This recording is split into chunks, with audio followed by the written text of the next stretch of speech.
स्वागत है आप सभी का आपके अपने YouTube चैनल ड्रीम स्टडी पे। चलिए दोस्तों स्टार्ट करते हैं आज की क्लास बिना किसी देरी के। टॉप 25 क्वेश्चन करने वाले हैं जो कि UP triple SC video exam के लिए अति महत्वपूर्ण प्रश्न है। तो पहला प्रश्न आपसे पूछा गया है, भाषा की सबसे छोटी इकाई किसे कहते हैं? भाषा की सबसे छोटी इकाई किसे कहते हैं? नीचे दिए गए ऑप्शन में से किसे कहते हैं? तो ऑप्शन नंबर डी जो है वर्ड यानी अक्षर जो है इसका बिल्कुल सही जवाब होगा। भाषा की सबसे छोटी इकाई जो है वर्ड यानी अक्षर को कहते हैं। तो ऑप्शन नंबर डी इसका बिल्कुल सही जवाब होगा। अगला प्रश्न आपसे पूछा गया है, वर्ड शब्द का अर्थ नहीं होता है। वर्ड शब्द का अर्थ नहीं होता है। नीचे दिए गए ऑप्शन में से वर्ड शब्द का अर्थ नहीं होता है। तो ऑप्शन नंबर बी जो है आकाश जो है वर्ड शब्द का अर्थ आकाश जो है नहीं होता है। तो ऑप्शन नंबर बी इसका बिल्कुल सही जवाब है।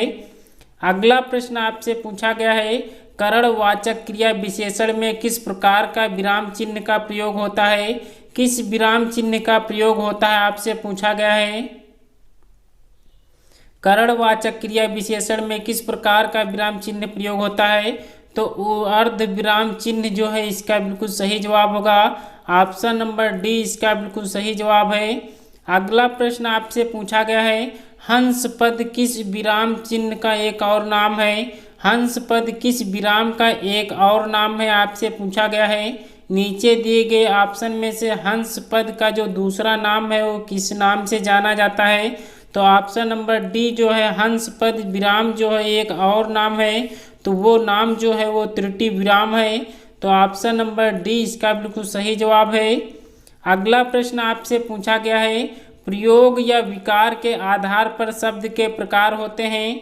प्रयोग या विकार के आधार पर ये शब्द के प्रकार आपसे पूछा गया है। तो प्रयोग या विकार के आधार पर शब्द के प्रकार जो होते हैं वो दो प्रकार के होते हैं। तो ऑप्शन डी इसका बिल्कुल सही जवाब है। अगला प्रश्न आपसे पूछा गया है, काव्य शास्त्र के आधार पर शब्द के प्रकार बताइए। काव्य शास्त्र के आधार पर जो है शब्द के प्रकार बताना है। नीचे दिए गए ऑप्शन में से सही जवाब करना है। तो काव्य शास्त्र के आधार पर शब्द के प्रकार जो होते हैं वो 3 प्रकार के होते हैं। ऑप्शन नंबर ए इसका बिल्कुल सही जवाब है। दोस्तों ये क्वेश्चन आपके UP triple SC video exam के लिए अति महत्वपूर्ण प्रश्न है जो कि एक इम्पोर्टेंट क्वेश्चन लिया गया है। अगला प्रश्न आप करिएगा, निम्नलिखित में से हिमालय शब्द है। हिमालय शब्द कैसा है आपसे पूछा गया है। तो हिमालय शब्द जो है ये एक यौगिक शब्द है। ऑप्शन नंबर ए इसका बिल्कुल सही जवाब है। अगला प्रश्न आपसे पूछा गया है, उपसर्ग और प्रत्यय दोनों ही शब्द नहीं बनते हैं। उपसर्ग और प्रत्यय दोनों ही शब्द नहीं बनते हैं आपसे पूछा गया है। शब्द नहीं होते हैं यहाँ पे पूछा गया है। उपसर्ग और प्रत्यय दोनों ही शब्द नहीं होते हैं। तो कौन सा इसमें ऑप्शन है उसमें शब्द नहीं होते हैं? तो ऑप्शन नंबर डी जो है अव्यय जो है इसका बिल्कुल सही जवाब है। ऑप्शन नंबर डी इसका बिल्कुल सही जवाब है। अगला प्रश्न आपसे पूछा गया है, निम्नलिखित में से कौन सा शब्द हिंदी उपसर्ग युक्त है? हिंदी उपसर्ग युक्त है या आपसे पूछा गया है। तो कौन सा शब्द जो है हिंदी उपसर्ग युक्त है? तो ऑप्शन नंबर ए जो है कपूत जो है इसका बिल्कुल सही जवाब होगा। ऑप्शन नंबर ए इसका बिल्कुल सही जवाब है। अगला प्रश्न आपसे पूछा गया है, गाने वाला और लघुत्तर शब्द में कौन सा प्रत्यय है आपसे पूछा गया है। लघुत्तर और गाने वाला शब्द में कौन सा प्रत्यय है? नीचे दिए गए ऑप्शन में से सही जवाब करना है। तो गाने वाला में जो है वाला होगा प्रत्यय। लघुत्तर में जो है प्रत्यय जो लगा हुआ है वो तर लगा हुआ है। तो ऑप्शन बी इसका बिल्कुल सही जवाब होगा। ऑप्शन नंबर बी इसका बिल्कुल सही जवाब है। अगला प्रश्न आपसे पूछा गया है, जो प्रत्यय धातुओं के अंत में लगते हैं वे प्रत्यय हैं। जो प्रत्यय धातुओं के अंत में लगते हैं वे प्रत्यय हैं। नीचे दिए गए ऑप्शन में से सही जवाब करना है। तो जो प्रत्यय धातुओं के अंत में लगते हैं वो कृत प्रत्यय होते हैं। तो ऑप्शन नंबर ए इसका बिल्कुल सही जवाब है। अगला प्रश्न आपसे पूछा गया है, कृदंत प्रत्यय किन शब्दों के साथ जुड़ते हैं? कृदंत प्रत्यय किन शब्दों के साथ जुड़ते हैं, आपसे पूछा गया है। कृदंत प्रत्यय किन शब्दों के साथ जुड़ते हैं, तो दिए गए ऑप्शन में से कौन सा इसका सही जवाब है, तो ऑप्शन नंबर सी जो है इसका बिल्कुल सही जवाब होगा। क्रिया जो है इसका बिल्कुल सही जवाब है। अगला प्रश्न आपसे पूछा गया है, अलमारी किस विदेशी भाषा का शब्द है। अलमारी किस विदेशी भाषा का शब्द है, आपसे पूछा गया है। तो अलमारी जो है पुर्तगाली विदेशी भाषा का शब्द है। तो ऑप्शन नंबर डी इसका बिल्कुल सही जवाब है। अगला प्रश्न आपसे पूछा गया है, निम्नांकित में से योग रूढ़ शब्द आपसे पूछा गया है। योग रूढ़ शब्द आपसे पूछा गया है। नीचे दिए गए ऑप्शन में से योग रूढ़ शब्द कौन सा है, तो पंकज जो है इसका बिल्कुल सही जवाब होगा। पंकज जो है ये योग रूढ़ समास शब्द है। तो ऑप्शन नंबर डी इसका बिल्कुल सही जवाब है। अगला प्रश्न आपसे पूछा गया है, संस्कार शब्द में किस उपसर्ग का प्रयोग हुआ है। संस्कार शब्द में किस उपसर्ग का प्रयोग हुआ है, आपसे पूछा गया है। तो संस्कार में जो शब्द में उपसर्ग लगा हुआ है वो सम लगा हुआ है। तो सम जो है ऑप्शन नंबर ए में दिया गया है। तो ऑप्शन नंबर ए इसका बिल्कुल सही जवाब है। अगला प्रश्न आपसे पूछा गया है, रिपोर्ताज किस भाषा का शब्द है। रिपोर्ताज किस भाषा का शब्द है, आपसे पूछा गया है। तो ऑप्शन नंबर ए जो है फ्रांसीसी भाषा इसका बिल्कुल सही जवाब होगा। ऑप्शन नंबर ए इसका बिल्कुल सही जवाब है। अगला प्रश्न आपसे पूछा गया है, वर्णों के उस समूह को जिससे कोई निश्चित अर्थ निकलता हो कहा जाता है। निश्चित अर्थ निकलता हो उसे क्या कहा जाता है। नीचे दिए गए ऑप्शन में से सही जवाब करना है। तो वर्णों के उस समूह को जिससे कोई निश्चित अर्थ निकलता हो उसे जो कहा जाता है वो शब्द कहा जाता है। तो ऑप्शन नंबर ए इसका बिल्कुल सही जवाब है।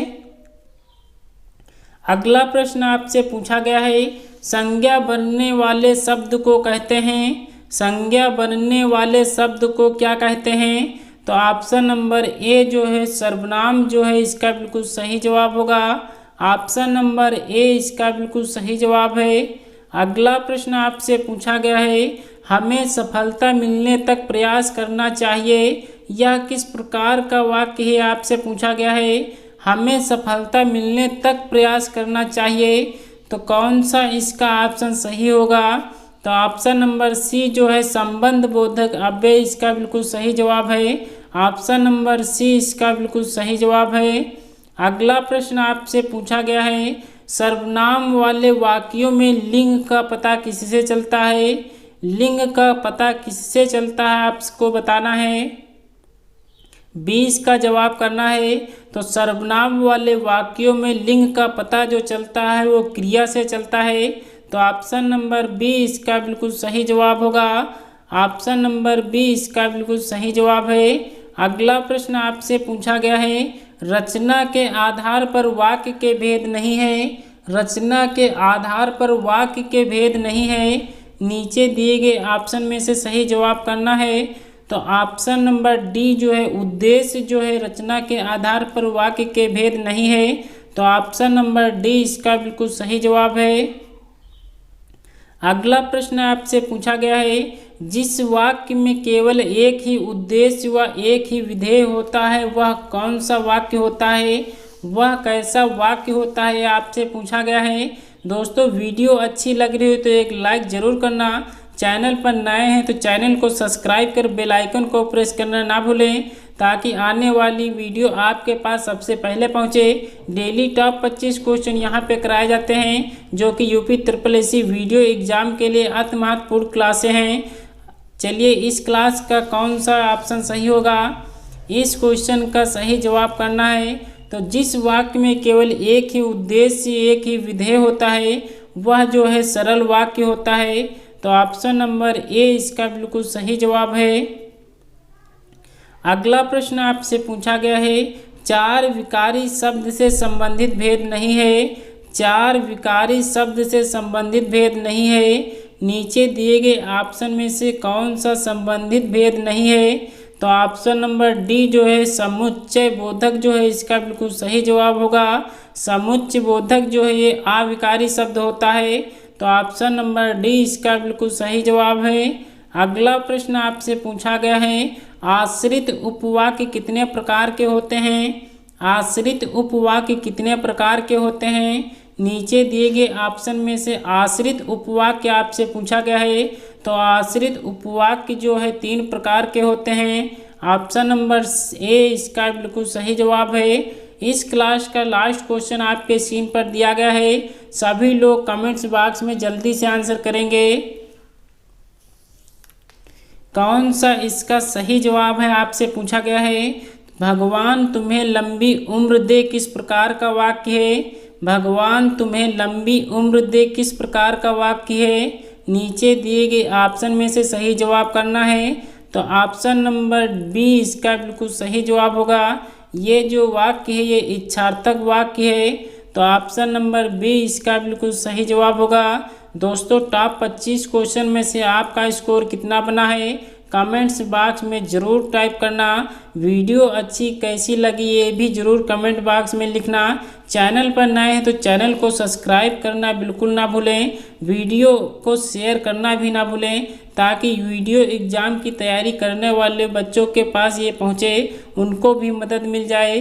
तो चलिए दोस्तों आज की क्लास को यहीं तक रखते हैं, मिलते हैं अगले वीडियो में ऐसे ही प्रश्नों के साथ। तब तक के लिए जय हिंद जय भारत।